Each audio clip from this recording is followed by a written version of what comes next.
Hi.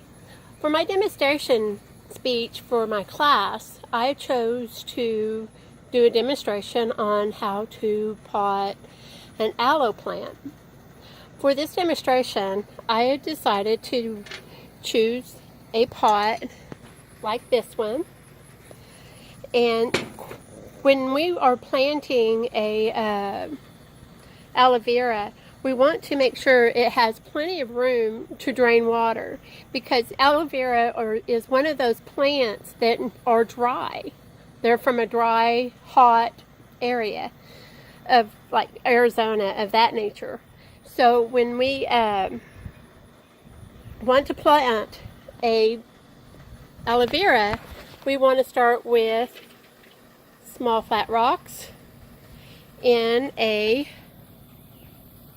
container like this one, and just kind of put it around the bottom of this container of my pot that I chose to use. And the dirt that I chose to use, they suggest using cactus palm, like this type of potting soil. So, but I already had potting soil, so I'm using Miracle Grow that's already in my pot. So here I will put about an inch of that in the bottom of my pot, and as I'm doing, I will pat it down some, and then always handle the plant by the bottom of the ball, of this ball right here. So we want to set that inside. While holding onto my plant, I will take this soil and I just gently pack it around my aloe vera plant. I chose to repot this plant because it has outgrown its original container.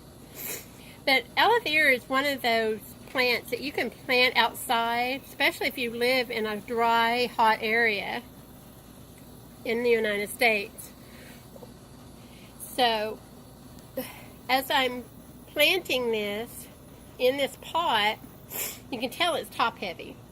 So I want to keep adding dirt to this. They suggest that you feed this plant during the summer and spring, during its growing season. When you do not want to plant, do not want to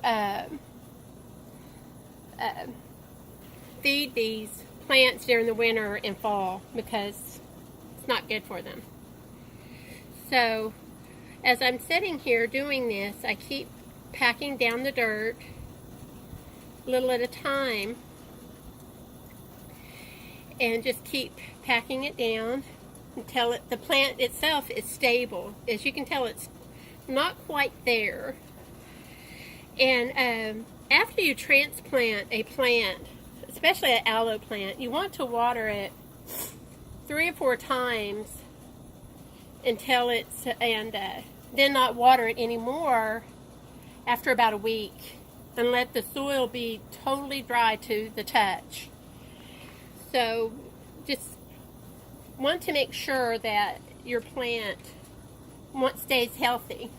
When I first bought this plant, it was tiny. It was a little bitty, maybe 1 inch, 6 inches, of that nature. So now I'm having to transplant it because it was way too big. It was top heavy for my plant.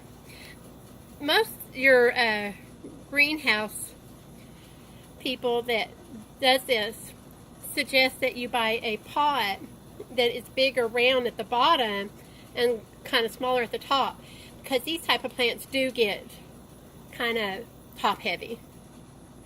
But I have this for a small area in my house, so I couldn't get a huge pot, so that's why I chose this small one. And it's doing pretty good. It's perfect size for it. Gives it plenty of room to grow. But with a